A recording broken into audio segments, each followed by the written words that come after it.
ክፍል 2 ምክር 3 አዎንታዊ ስሜቶችን መፍጠር።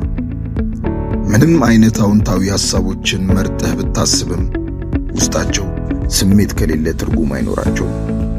ሐሳቦችህ በቢሆን ኖሮ ስር ከቀበርካቸው ጊዜህን በከንቱ እያባከንክ ነው። አንድ ነገር ስላሰብከው ብቻ ታምነዋለህ ማለት አይደለም። መልካም ሐሳቦችህ መልካም የሆኑ ስሜቶችን ሊፈጥሩልህ ይገባል።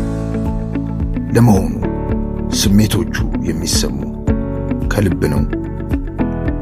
አራተኛ፣ ወደ ድብቁ አእምሮ የመግቢያ ቁልፍ።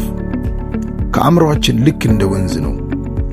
የሐሳብ እንቅስቃሴዎች በበዙበት ቁጥር በደንብ ይደፈርሳል፣ ጫጫታም ይበዛበታል። በማስተዋልም ውስጥ ሁነን ማሰብ ያቅተናል። የሐሳቦች ፍሰትና መጠናቸው እየቀነሰ ሲመጣ የደፈረሰው ይጠራል፣ ማስተዋላችንም ይጨምራል። የሐሳቦችን ፍሰት በመቀነስ ወደ ስክነት ሂደት በመግባት እንዴት የአእምሮውን ተአምር መጠቀም ትችላለህ? ከላይ ያሉትን ሁለቱን ምክሮች ሰምቶ ዋጥ ማድረግ ያስፈልጋል። በነገራችን ላይ ብዙ ምክር ከማይወዱ ሰዎች መካከል ነኝ።